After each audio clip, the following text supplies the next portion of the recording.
Bem, nos cabe estudar de maneira mais detida o rito ou procedimento sumaríssimo no processo do trabalho, aquele que vai de 2 a 40 salários mínimos e que tem previsões específicas que buscam dar celeridade ao processo do trabalho. A primeira evidência é que os pedidos não podem ser genéricos. Os pedidos devem ser claros e com os valores já estabelecidos. E assim ocorrendo, evita-se a fase de liquidação. Então, os pedidos já devem conter exatidão nos valores. E uma decisão recente do STF diz que não cabe ao juiz trabalhista conceder além dos pedidos efetivados, dos valores efetivados. Então, se tem uma verba trabalhista que foi mal calculada na petição inicial, não cabe ao juiz de ofício conceder valor superior ao postulado na petição inicial.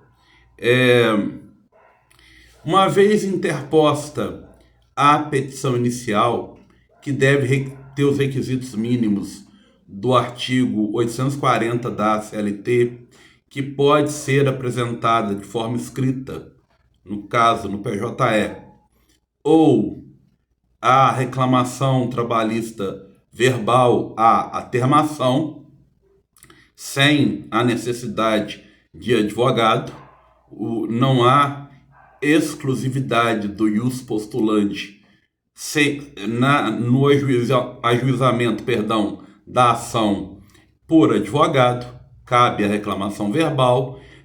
A tendência é designação de audiência e que o rito corra o mais rápido possível e designação no prazo de 15 dias.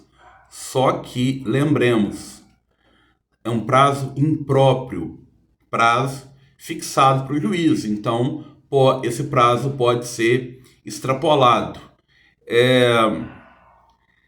Bom, continuando. O primeiro foco na audiência de instrução e julgamento é a busca da conciliação.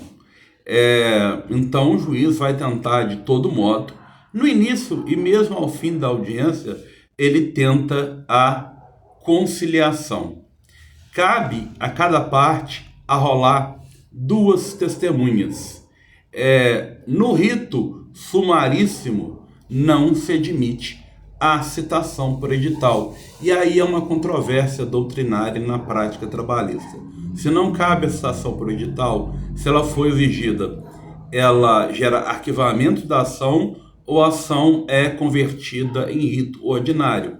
O entendimento na prática mais razoável, que lida melhor com a ideia da primazia de mérito lá do artigo 4º do CPC, é que exista a conversão em rito ordinário.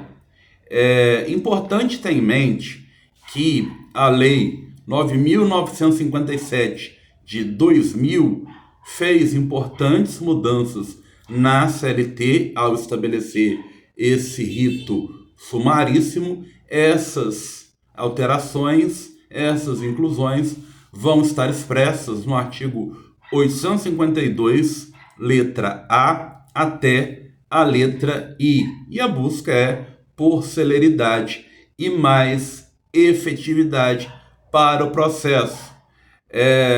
Agora, é importante ter em mente que o rito sumaríssimo vai de 2 a 40 salários mínimos. Ele não revoga o rito sumário, que é até 2 salários mínimos. E ele só serve para dissídios individuais e não serve para dissídios coletivos.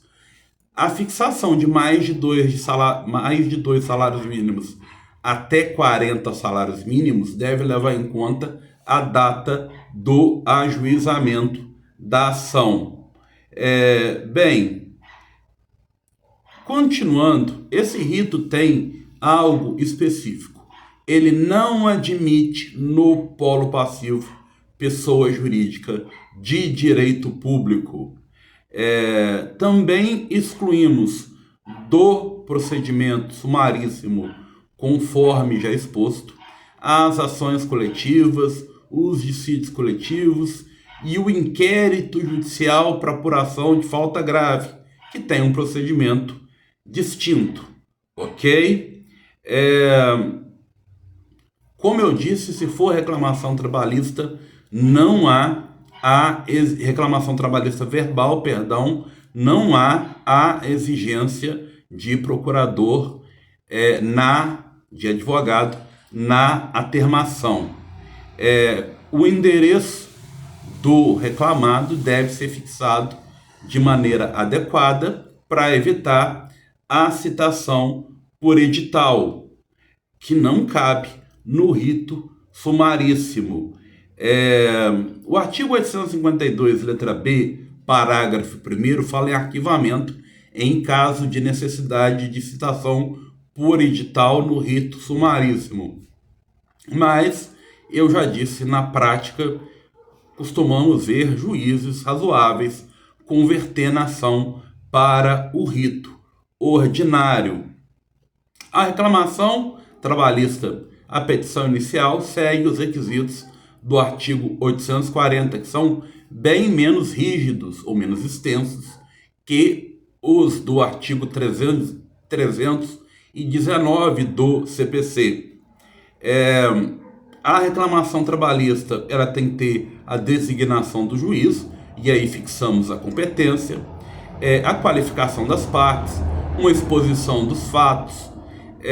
Entendo que, embora não previsto em lei, a fundamentação jurídica, o pedido esse tem que ser certo e determinado com indicação de valor, e é importante ter em mente que essa determinação de valor certo e determinado é fundamental para que o procedimento sumaríssimo corra e para que a petição inicial seja admitida. Importante também dizer que as partes e os advogados, se eles modificarem os seus endereços, eles devem informar no curso do processo, sob pena de reputar-se eficazes as intimações enviadas ao local anteriormente indicado. Como eu já disse, via de regra, a audiência de instrução e julgamento, que tem tentativa de conciliação o tempo todo, ela vai se dar no prazo de 15 dias, mas é um prazo impróprio. O juiz pode extrapolar esse prazo. A busca é de concentração de todos os atos processuais e todos os atos de instrução na audiência. Já disse, 2 testemunhas de cada parte. Mas existem hipóteses onde a audiência pode ser fragmentada. Por exemplo, necessidade de prova pericial. Por exemplo, uma contestação com documentos novos, complexidade, e o juiz entendendo que deve abrir um prazo maior para impugnação, já que, em regra, a impugnação, a contestação, é feita em audiência. A contestação, via de regra, é feita em audiência. Mas, instaurado o PJE, notificado o reclamado, o juiz pode fixar uma data para apresentação de contestação, prazo, que pode ser, por exemplo, 5 dias antes da audiência de instrução e julgamento. Cabe ao juiz fixar isso, embora a CLT e o que mais se entende na doutrina é permitir a contestação até a data da audiência, mas o juiz, no PJE, pode adotar essa prática.